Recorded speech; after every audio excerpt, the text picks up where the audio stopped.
Hello everybody, this is Grandmaster Georg Meier and I'm happy to do my first video for chess.com, and I'm lucky to be able to do a series on one of my favorite subjects, and that's the Catalan opening from White's point of view. So the main position or the starting position of the Catalan we get after these four moves. And why should anyone play the Catalan? Maybe the first question to answer. And the thing is that sometime in the 1920s it was like a weird new idea to put the bishop on g2 instead of just playing knight c3 and bishop g5 and the normal queen's gambit. But it turned out that it's a way to develop your pieces that is really hard to meet, because the white bishop is gonna go to g2 and exert a lot of pressure on this long diagonal. And basically this gives Black two general options on how to face this opening. It is either to take on c4, which is what we are going to look at today, or to play a more modest development with bishop e7 and just castle and be a little bit passive. And over the years it has turned out that there is no way for Black to really equalize. White is always having some kind of nagging edge, and this is also why we see the Catalan become so popular even on the highest level, and it doesn't stop. There is one top player who's maybe the most famous Catalan player, that is Vladimir Kramnik, and throughout most of his career he managed to put real pressure on with the white pieces using the Catalan time and again. So what we're gonna look at today: Black taking on c4 and then trying to hang on to this pawn, because of course the critical test of every pawn sacrifice is when it's accepted and one just tries to keep the material, complete development and be a healthy pawn up. So for now white isn't bothered, we go bishop g2, and now Black reveals his intentions playing b5, firmly defending his pawn on c4, but clearly there is a big danger in exposing this long diagonal. So to use that Black is not yet developed and that this pawn chain b5 c4 is kind of weak, White goes a4. And now it's actually not so easy to defend these two pawns. The only move at Black's disposal turns out to be c6. a6 simply isn't possible on account of ab, and the rook on a8 is hanging, so Black cannot take back. And playing b4 is like a strategical mistake, because if the knight e5, White is just in time to take the pawn back. So c6. And still the long diagonal is weak, and White can pounce on this fact playing knight e5, which is like such a natural move for White, opening up his bishop on g2 and putting pressure on c6, which is for now keeping this long diagonal closed. So go to bed, Black has to go knight d5, which is really not what you want to do on the opening. Move another piece again instead of continuing your development. But this is what Black has to do if he wants to try to hang on to this pawn. So now is just a good moment to continue development, and what I really like about the Catalan is that we don't really worry so much about giving up this pawn, but we just want to develop our pieces, and then from a position of strength with superior development just basically crush the opponent. And we're gonna see how this works out nicely in this line. So castles, bishop b7, trying to get some grip on the long diagonal, and now e4.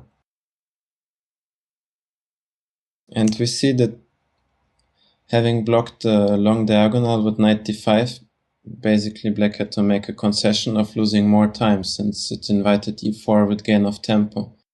But this is a very important strategical moment, because although Black has invited White to play e4 for free, the long diagonal is kind of closed, and the bishop on g2 is now blunted by this pawn on e4. So black would be very happy to just carry on with his development, play bishop e7, castle, and then he can soon just pretend that he's a pawn up for nothing. So what do we do when we have a lead in development? And the question is the same if it's the king's gambit, the queen's gambit, or the Catalan. We try to open up the position. So what would be a logical way here to open up the position? Which moves come to mind? One good move, of course, would be to go d5. And it turns out that after bishop e7, ab, cb, knight c3 with tempo attacking b5, a6, white needs to further open up the position and play b3, and white has a nice initiative. But if you go back to the position where we played d5, it turns out that there's an even stronger idea, which in my opinion is the refutation of the whole system that started with b5. And instead of d5, this is to play b3. So, of course, black has to take on b3, otherwise white is going to recuperate the pawn with a great position. So c takes b3.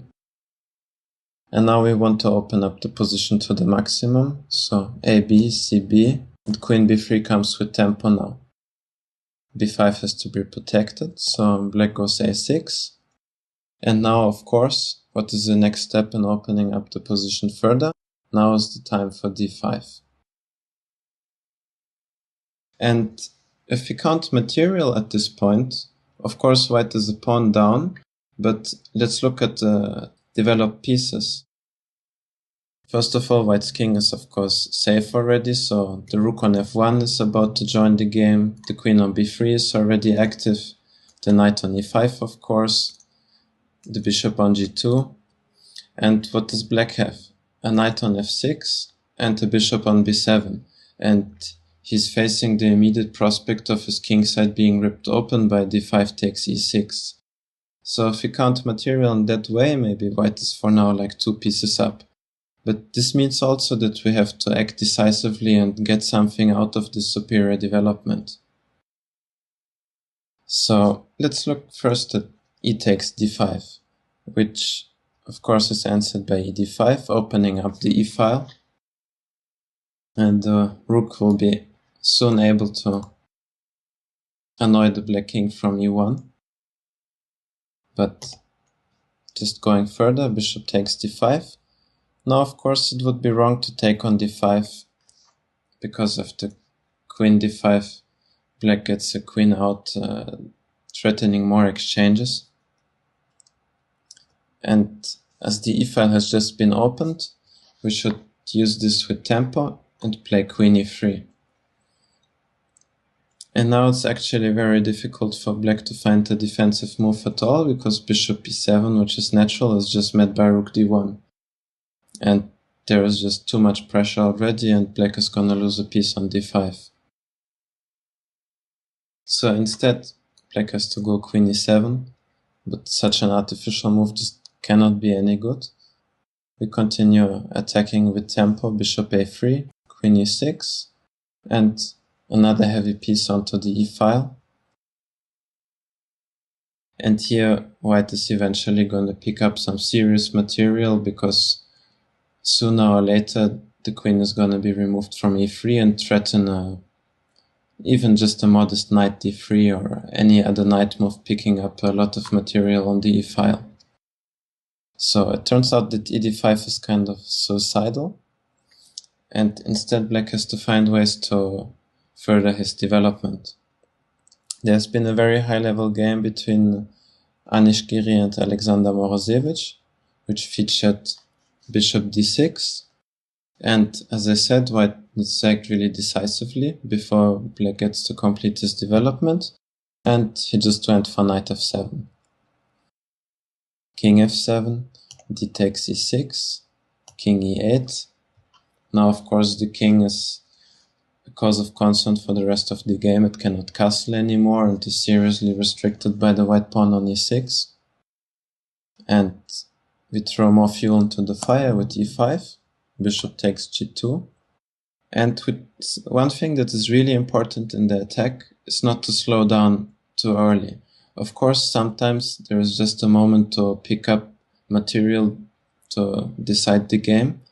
But when we are attacking, we should look for attacking moves and not just take back with the king on g2 or something like that. So e takes f6 is very strong. Just threatening, for example, after bishop f1, e7, and next, for example, queen c8, fg7, and that's gonna be a new queen. So black has to eliminate this pawn on f6. And now we can take back on g2 and invite black basically to lose more time taking on a1, because he cannot play on with equal material and the king on e8. That is just strategical resignation. So queen a1. And now Giri missed a very nice way to decide the game. He played bishop b2, and after queen a4, black could try to disturb the white coordination. But if he had found a stronger knight c3, black has no way to remove the white queen from the very powerful square on b3, where it's ready to jump onto d5 and attack a whole lot of black pieces. And also, more importantly, we are simply getting the knight into the game. It's ready to go to e4, and then bishop b2, and we see the black position crumble immediately. And let's just look at one line of the knight c3, bishop e5, knight d5, now threatening bishop a3, so the queen has to get out, bishop a3 anyways. And after a series of moves, we can see the very harmonious way to finish the game, rook c1, getting the last piece into play with a decisive threat of mate in 1. And here there's nothing black can do, since he's basically just playing with his queen and a lone bishop on e5 against 4 active white pieces with a very strong pawn on e6.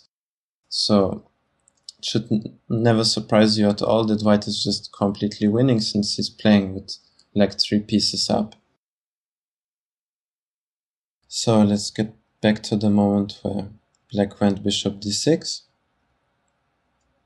And let's look at another sensible move, queen b6. The idea is simply to protect on e6 with the queen, so that d6 can be met with queen e6, trying to exchange pieces. And without d6, it seems like it's not easy for white to make direct progress. And now comes an amazing idea for white to disturb black's coordination,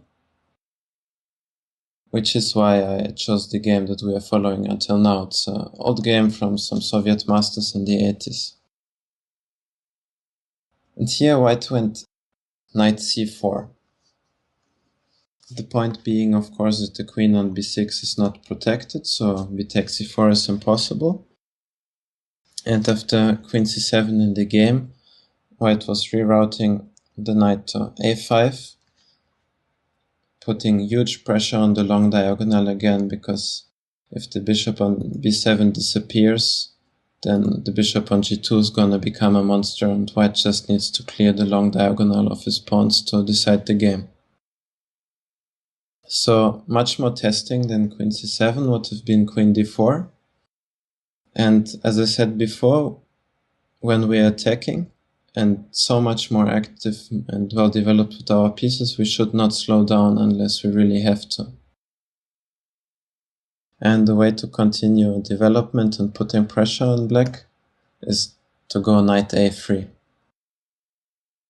So queen a1 is not really an option, because of the bishop b2 we recuperate the queen and all the pieces are ready for the attack.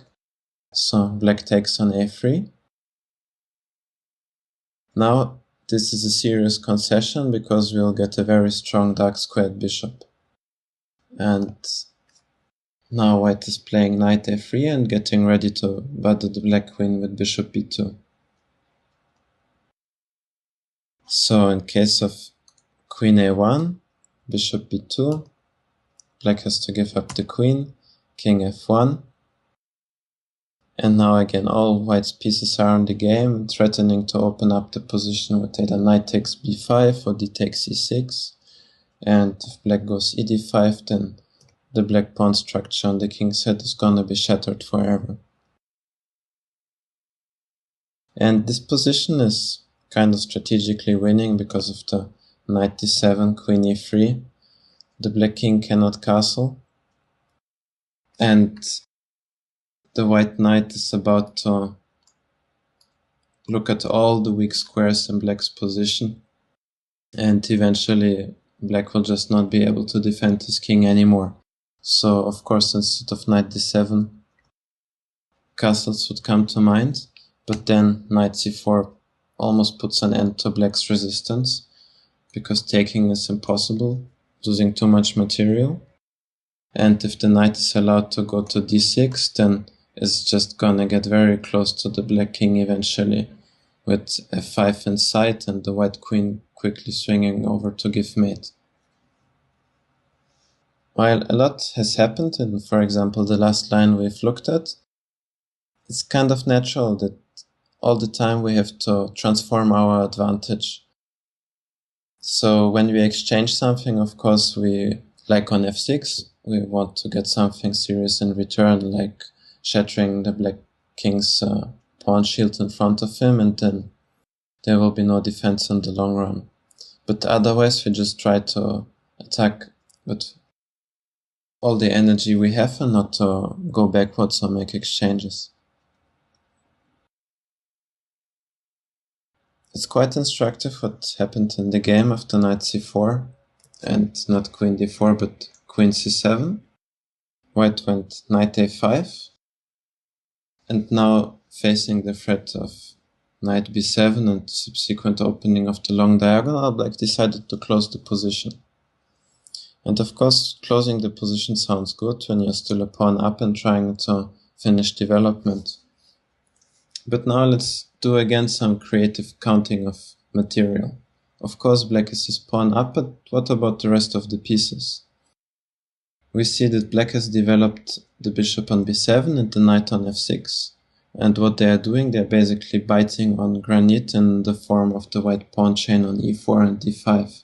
So these pieces are not doing anything at all. And the black queen is standing on c7 on an open file where the rook's below. So it's gonna get kicked around pretty soon by a white rook appearing on c1.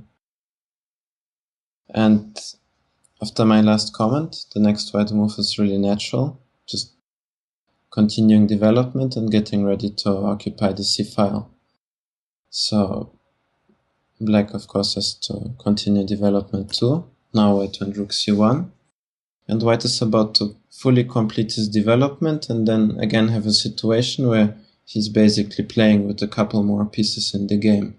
And as we see, the white pawn on d5 does a really great job in restricting the whole black position. So black goes queen e7. And now the most natural move for white would of course be knight d2, just continuing development, and there would already be threats like knight d2 to c4, with usual ideas we have of taking on b7. And again, white played a little more artificially. f3, just protecting the pawn on e4 with the idea to go bishop h3, and not allowing this bishop on b7 to ever get back into the game again. This is why black played queen d7.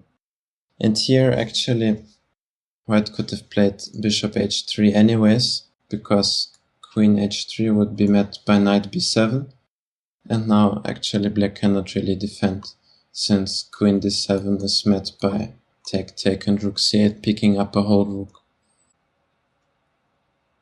And in all these lines it looks like black is kind of helpless, and this is because he's playing with much less pieces in the game. So instead, white went for a more academic approach in the game, played bishop c5.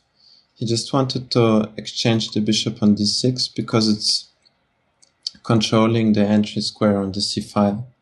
And in the game this worked out nicely too, because of the bishop c5, rook c5, bishop c8, white went queen c3, and after castling, rook c7. And getting onto the 7th rank, he had established a complete bind on the black position. But when you make somewhat artificial moves, there can always be some counter chances for black, and actually here there was a really tricky way to make things complicated. Black could play queen b6, freeing d7 for the b8 knight, and the main point being that knight b7 would be met by queen b6, attacking the knight on b7 and the rook that cannot move because of the pin on the king on g1. But in the game queen d8 wasn't found, and after bishop c8, queen c3 castles, black was soon completely out of moves and basically had to reduce himself to being a spectator on how nicely white can put his pieces. They made a few more moves and eventually black just decided this is enough and resigned. So what have we learned about the Catalan in this very first video? First of all, if black takes the pawn and wants to keep it, he's running real big danger of not getting into the game at all, because black had to make a couple of moves that were not furthering his development. Let's go back and see again. He went c6, he went knight d5, few moves later the knight got kicked, and then white punished all of this, opening up the position starting with b3 and later with d5. And then the superior development was very clearly felt. And as a general note to finish this first video, the ambitious lines for black usually carry a lot of risks, and if white knows what he's doing and plays forcefully, they can lead to quite drastic defeats. On the other hand, if black plays in a more classical, solid fashion, in a lot of the main Catalan lines he has a relatively passive position for most of the game and is defending. This dilemma is actually why the Catalan is so popular also when the white player is very happy to just play for 2 results.